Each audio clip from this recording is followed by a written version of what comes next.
wabarakatuh. Halo semua, perkenalkan nama saya Zarla Nursafitri dengan NIM 2323240129. Saya dari kelas 4 FPGMI dengan mata kuliah Pembelajaran PPKN MISD dengan dosen pengampu Bapak Ageng Dezakwantuba MPD. Pada video pembelajaran kali ini, saya akan membahas tentang melestarikan kerukunan dalam perbedaan suku. Kira-kira teman-teman sudah tahu belum ya mengapa penting untuk melestarikan kerukunan dalam perbedaan suku itu? Kalau teman-teman belum tahu, yuk sama-sama kita simak video berikut ini. Indonesia adalah negara kepulauan yang memiliki ribuan pulau dan dihuni oleh masyarakat dari berbagai latar belakang suku, budaya, bahasa, dan agama. Berdasarkan data Badan Pusat Statistik, terdapat lebih dari 1.300 suku bangsa yang tersebar di seluruh penjuru Nusantara. Masing-masing suku memiliki keunikan budaya, adat istiadat, bahasa daerah, dan cara hidup yang berbeda-beda. Keanekaragaman ini merupakan kekayaan dan identitas bangsa Indonesia yang tidak dimiliki oleh banyak negara lain.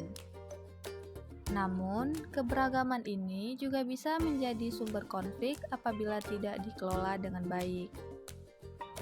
Perbedaan bisa memicu pertentangan dan perpecahan jika tidak dilandasi dengan rasa saling menghormati, toleransi, dan semangat persatuan. Oleh karena itu, melestarikan kerukunan dalam perbedaan suku menjadi tugas bersama seluruh elemen bangsa. Kerukunan ini sangat penting untuk menciptakan kehidupan sosial yang harmonis, damai, dan penuh rasa persaudaraan. A. Pentingnya kerukunan dalam perbedaan suku. Kerukunan merupakan kunci utama dalam menciptakan kedamaian dan stabilitas sosial. Dalam konteks keberagaman suku, kerukunan berarti kemampuan masyarakat untuk hidup berdampingan secara damai meskipun memiliki perbedaan budaya, adat, dan cara pandang. Dengan hidup rukun, masyarakat dapat saling menghormati dan bekerja sama tanpa diskriminasi. Kerukunan juga memperkuat semangat persatuan dan kesatuan bangsa. Dalam kehidupan bernegara, nilai-nilai Pancasila dan semboyan Bhinneka Tunggal Ika menjadi landasan dalam memelihara keberagaman sebagai satu kesatuan bangsa. Selain itu, kerukunan juga membawa dampak positif dalam bidang pembangunan karena masyarakat yang damai akan lebih produktif dan sejahtera. B. Tantangan dalam menjaga kerukunan antar suku. Meskipun penting, menjaga kerukunan bukanlah hal yang mudah.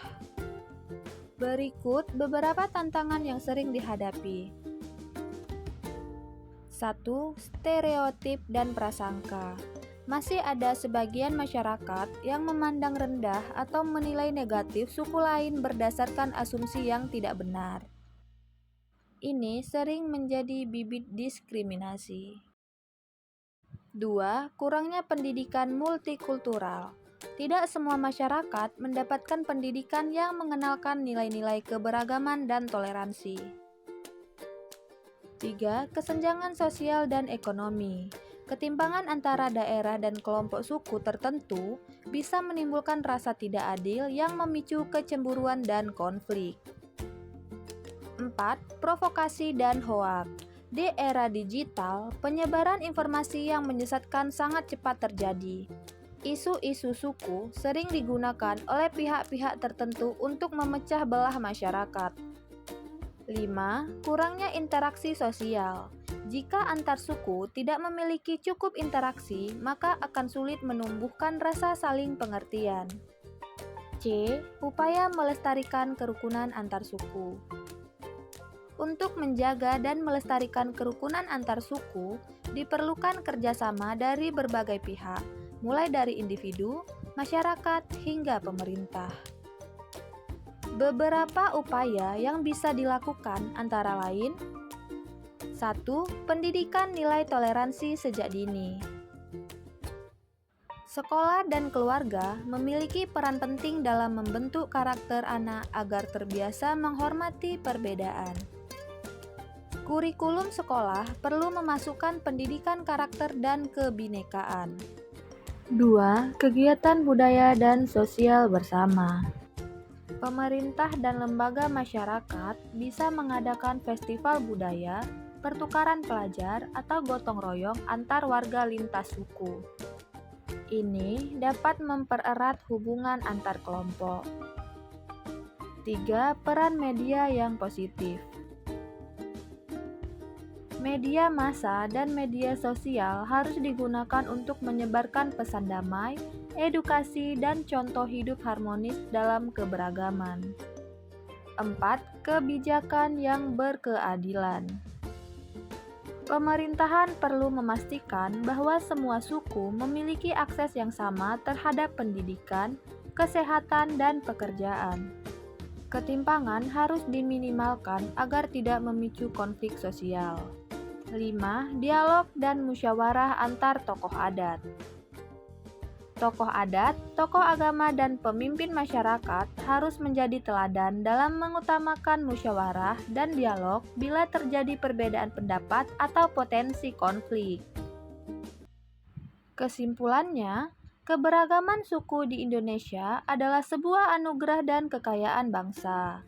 Namun, keberagaman ini harus dijaga dengan sikap saling menghormati dan hidup rukun. Kerukunan antar suku menjadi pondasi penting dalam membangun bangsa yang damai, adil, dan sejahtera. Berbagai tantangan seperti stereotip, hoaks, hingga ketimpangan sosial perlu diatasi melalui pendidikan, dialog, dan kebijakan yang berkeadilan. Semua pihak, baik individu maupun pemerintah, harus berperan aktif dalam menjaga persatuan di tengah perbedaan. Baik, itulah tadi materi yang dapat saya sampaikan. Lebih dan kurang saya mohon maaf. Saya akhiri. Wassalamualaikum warahmatullahi wabarakatuh.